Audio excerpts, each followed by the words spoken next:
Ok, Jerry Kamboulou, bienvenue. Merci. Mais le meilleur. Merci pareil. Vous avez disparu un certain temps. Vous étiez où? On est là, on est toujours dans les microcosmes de la ville. Hein. On vous a arrêté ou oui. Pourquoi cette disparition-là?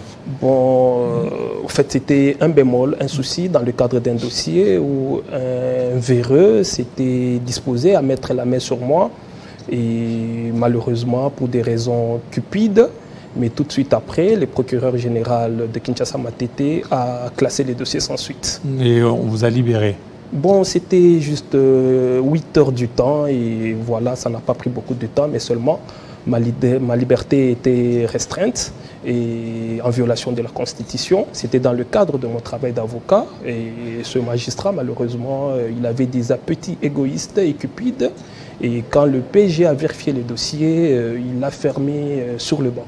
Voilà, alors, un dossier vide, je vais dire. Ah, voilà, c'était un dossier vide. Absolument. Alors, les élections en République démocratique du Congo, la CENCO et d'autres organisations internationales ont décrié les irrégularités dans ces élections. Et ces irrégularités risqueraient d'entacher même des résultats finaux. Bon, monsieur David Kilolo, les gens veulent extrapoler inutilement. Kadima Deni, je pense que c'est de lui qu'il s'agit, n'est pas Jésus-Christ, n'est pas dans la divinité, voyez-vous. C'est un homme qui a été élu comme président de la CENI et il a fait son travail. Il est tout à fait normal qu'il y ait des poches d'irrégularité comme il y en a eu, mais ça ne peut pas entacher tout un processus. Ce sont des poches ou bien ce sont des graves irrégularités? Pas des graves irrégularités. Il y a eu des poches, des résistances, des machines, l'heure d'ouverture des bureaux de vote, ainsi de suite. Mais le principal, il y a eu élection. Et d'ailleurs, les compilations se poursuivent du jour au jour. Je ne vois pas qu'on puisse crier sur le durant doigt. 4 jours, c'est bon, inédit. Hein, ça n'a jamais arrivé à nous décrions, voyez-vous, ce dépassement de délai. Mais je pense que la CENI était devant un fait accompli pour aller de jour en jour. Et voilà, le but final, c'est que il y a eu élection et je pense qu'il y aura des résultats, il y aura un vainqueur, il y aura des perdants, naturellement. Mais ces irrégularités, vous ne voyez pas que ça discrédite même les processus en question? Comme je viens de dire tout à l'heure, les gens extrapolent inutilement. Organiser les élections, ce ne sont pas les élections divines où Dieu le Père va juger les gens, pas du tout. Il y a eu un homme qui a été mis à la tête de la CENI. Alors qu'il avait 2 ans, comparativement à d'autres. D'autres, ils avaient 8 mois, mais ils organisaient quand même des élections. Moi, je pense qu'il y a des poches de résistance. Vous, les machines, l'heure d'ouverture, mais quant à dire que ces irrégularités vont entacher tout un processus, je pense que là, c'est une fuite en avant. Une fuite en avance, absolument. Mais vous ne voyez pas qu'on a arrêté des gens qui détenaient des machines à voter dans leur maison?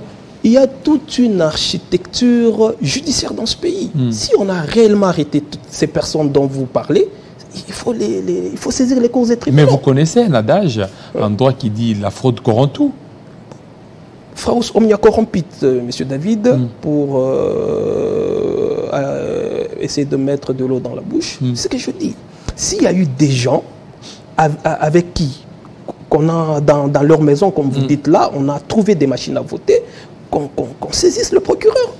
On va les juger, ils seront condamnés. Il faut saisir les procureurs. Absolument. Oui, alors, et je pense que le procureur devrait aussi se saisir d'office parce qu'il y a eu des infractions. Oui, mais il y a l'enquête là de la CENI, mais jusque-là, on voit une réticence de la part même des acteurs, l'opposition, qui n'est pas confiante à cette enquête-là ouverte par la CENI. Moi, j'estime que l'opposition est en train de vouloir récupérer une situation.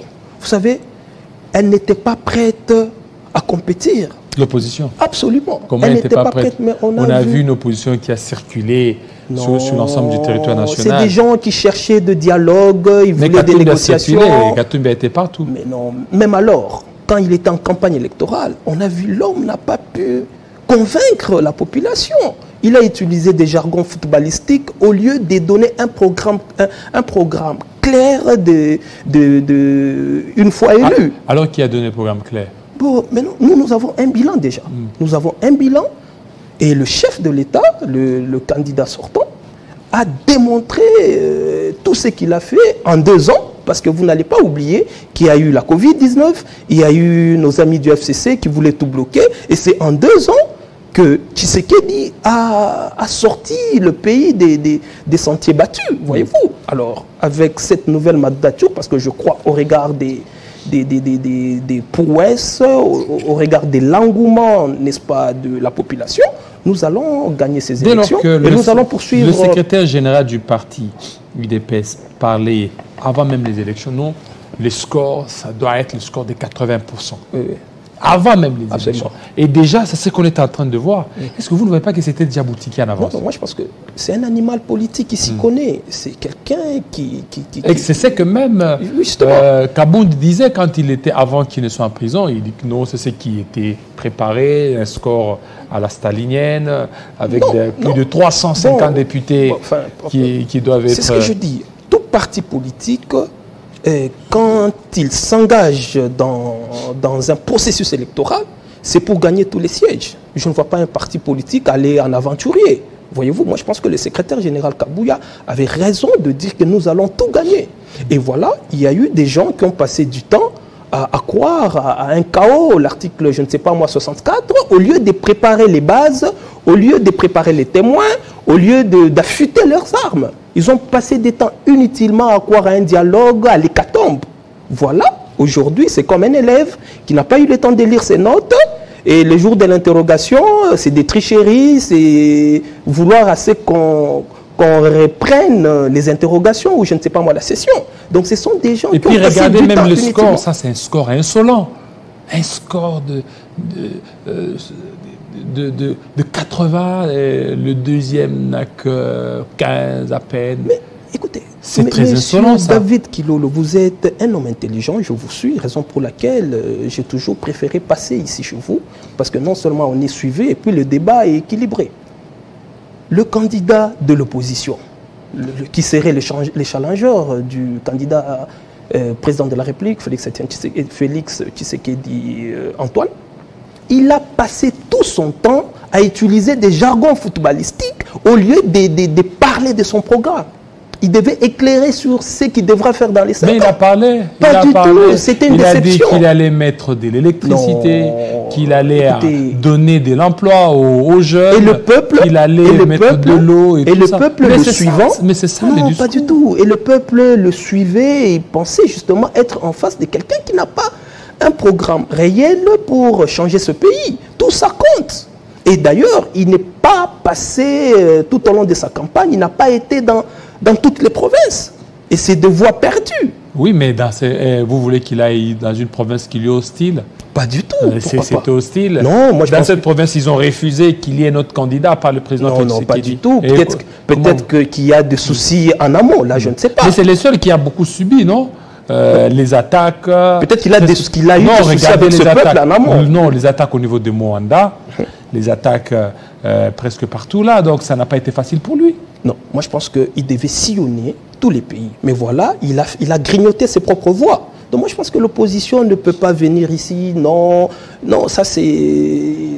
Mais l'opposition n'avait pas une facilité de mobilité comme le candidat du pouvoir. Le candidat du pouvoir partout il est parti. Bon, vous savez rien vous savez qu'il y a eu 26 candidats, si je ne m'abuse, mais il y avait d'autres candidats aventuriers.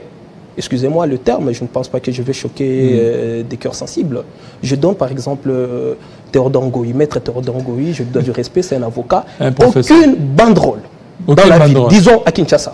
Aucune banderole, aucun rassemblement, mais c'est le premier à dire non, écoutez, les élections, on doit reprendre le processus. Mais non, c'est pourquoi je dis, il y a eu des aventuriers, des gens qui se sont invités dans le processus. Des Marie Fokou. Bon, voilà, il y a eu toutes ces personnes-là, peut-être qu'ils avaient du cash dans leur poche. Ils se sont dit, voilà, nous allons dans ce processus électoral avec des agendas cachés. Voilà, c'est ça. Et vous, c'est quoi les agendas? C'est quoi le dialogue? Bon, le dialogue. Ils veulent se retrouver autour d'une table. La politique, à ce jour, dans ce pays, et vous ne faites pas pendant cette ils peuvent dialoguer lorsqu'ils demandent l'annulation. Ils annulent, ils vont... autour d'une table et ils se parlent et puis alors c'est pourquoi quand vous parlez des opposants ou des candidats présidents, tous ne sont pas opposants, d'autres étaient aventuriers, D'autres étaient sérieux, mais pas plus de 10 candidats présidents de la République sérieux. Les autres pensaient à des dialogues, au rachat de leur participation à l'élection et tout ça. Et pour le moment, qu'est-ce que l'opposition doit faire? Bon, moi, je pense que dans 5 ans, il y aura d'autres élections. Les élections... L'opposition doit accepter. Absolument. Que Katoum accepte le poste de porte-parole de l'opposition. Pourquoi pas? L'UDP, ça fait 37 ans. C'est un exercice. Il peut échouer demain, demain il peut l'emporter. Moi, je pense qu'il doit être patient, parce que je sais, c'est Ensemble pour la République. Il a été, sa circonscription électorale, c'est tout le Congo.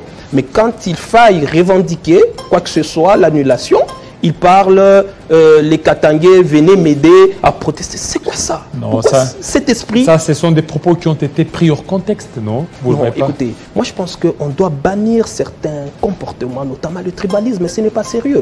La circonscription électorale, c'est le Grand Congo, et je ne vois pas qu'on puisse demander à tel du Kivu, vous sortez, aidez-moi, ou à tel de Kinshasa, ou je ne sais pas moi, de l'Équateur. Voilà. Merci beaucoup, Jerry Kamboulou. Oui. Je pense... vous passez bien le fête de bonne année. Oui, pas de gros soucis. Voilà, ça c'est presque notre dernière rencontre pour cette année 2023.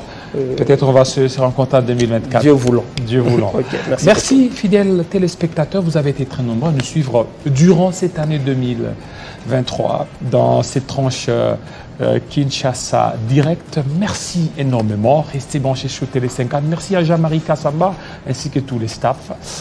Au revoir pour 2023 et on se retrouve déjà la semaine prochaine. Cette fois-là, ça sera en 2024. Portez-vous très bien.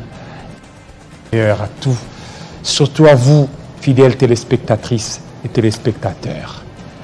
Un plaisir de vous servir l'année prochaine. Ciao.